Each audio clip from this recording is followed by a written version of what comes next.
Hello tool groupies, welcome to the Backwoods Mechanic channel. Today we are doing a service call where we're replacing a tensioner on this Ford F-150 truck. And in the process of showing people how to replace that tensioner, I'm going to be removing the actual alternator to do it. If you want to check out how to replace the tensioner on it, that video will be linked in the description box below, so go check it out. Now, as far as this video goes, I figure while I'm getting into it, I might as well piece together a video showing you the basics on how to get this alternator off, another one on. I don't have to have a new alternator here on site to be able to show you how to do this. All I need to do is show you how to get it off. What bolts you need to take loose, what fasteners you need to take loose, wires you need to unplug, and that's what we're going to get into. Now this is the 4.2 liter engine, so if you got a 4.2 liter early 2000s model Ford, here's what you're going to be looking at. It is on the passenger side of the vehicle. Now make sure you get your vehicle parked, you get it scotched, put your e-brake on, unplug your battery terminals. You want to be safe before you dive into anything. Right here is your alternator. First thing you're going to do is remove your belt, and that'll involve getting on this tensioner pulley right here. It's got a 15 millimeter head on it. Get yourself a 15 millimeter 12-point socket on this, along with a breaker bar, and you push it counterclockwise toward the passenger side. It will lift up, take the tension off the belt. Once you do that, you pull the belt loose. That takes the belt off the pulley here on the alternator. Over here and right here's your wiring harnesses. You're going to have your plug right here, this little plug right here. I have to take the fastener off right here, right down here.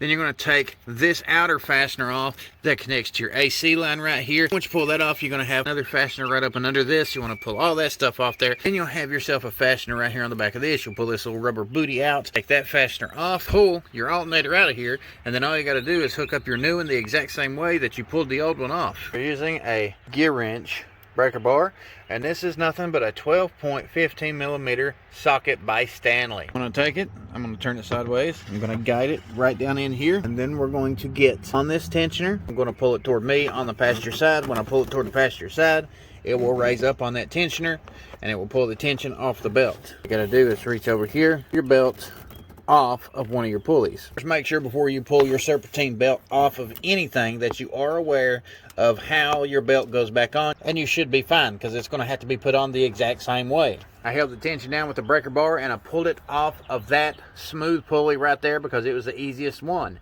A lot of Fords, you will have your diagram right here. This is the 4.2 liter. That's what we're going to be looking at.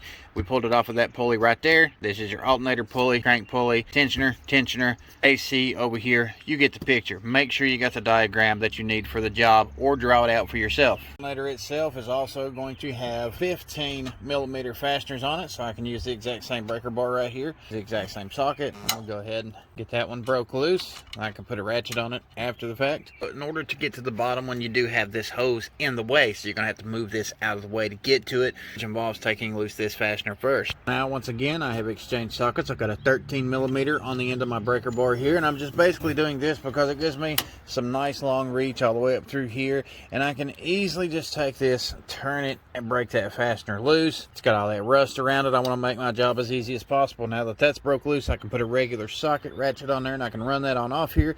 Then I will take the 15 millimeter and break the second fastener loose as well. So we got our 6-inch extension, a shallow 13 millimeter to put on here. That way it will clear the AC line. If you want to know about tools, do-it-yourself, how-to videos, tradesman repairs, equipment, machines, boats, automotives, and much more, make sure you pop the clutch on that subscribe button.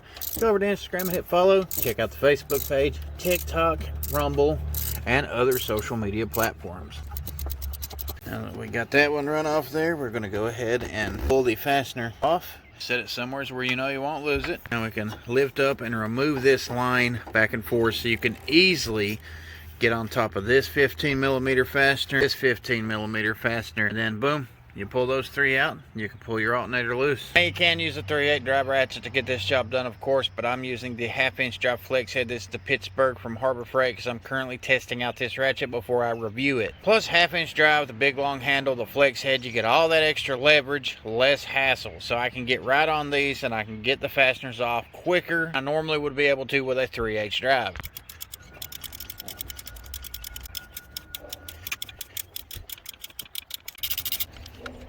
Pull these out. And now we're ready to pull this up out of here. Just kind of set your AC hose out of the way. You can see, moves right around. All you got to do, pick it up, move it past the AC line. Your alternator is off. Roll it over to the back side right here and you are in business. Take this little rubber booty off right here, a 10 millimeter on the back of this. You're going to take that off, pull this wiring harness loose right here and here, pull this off, and then you can take your entire alternator out, put your new one back down here, hook everything back up exactly the way you took it apart. You set it back down in here, barely thread this top bolt first, just thread it in a little bit to kind of hold it still. You line up one of the two bottom bolts here, thread them in a little bit at a time by hand, make sure everything's nice and in line. Run them down with your ratchet, just nice and snug. After you got all three of them run down and you know everything's in line, all you got to do is tighten them up. But that's the basics on how to get to the alternator, get it took off, get it put back on. Have a starter shop nearby. I would recommend taking them to the starter shop because they can take apart your alternators, they can rebuild them, they can put new brushes in them, they can put new voltage regulators in them, and then send you on your way for a whole lot less money than what you'll spend buying a new one. So any little thing that you can do to save yourself some money, this is a simple fix, folks. Have the basic tools to do the job. It won't take you 20 minutes to get it in, get it out, and get on the road. You stick that alternator on there, and I usually line up the top fastener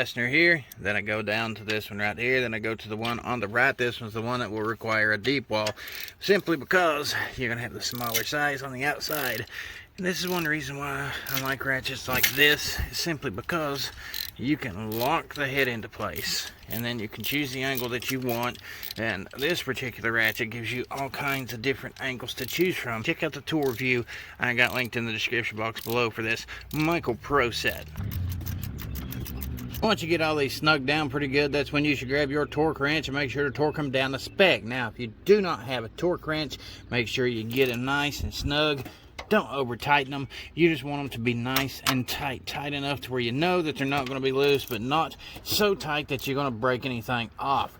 That's why a 3/8 drive ratchet is pretty good, because you'll be able to put enough leverage on it without snapping it. You can't say the same about a 1/2 inch drive, because that might give you a little bit too much torque, too much leverage. But always consult your manual for whatever it is that you're working on. Make sure you put the proper torque to spec onto the fasteners, just for safety. At some point in time in the future, if I could do a more detailed video and I got time to do it, I will do that. But this gives you the basic concept of what you need to get the job done. All in all, this isn't a very difficult job, and if you're out there trying to fix your own truck, it's an older model truck. A lot of the Fords are made this way back in the early 2000s, late 90s, things like that. Hopefully this video helped you out. If I did, follow on all these social media platforms, comment in the description box below, pop the clutch on that subscribe button, go grab yourself some tools and make doing it yourself great again.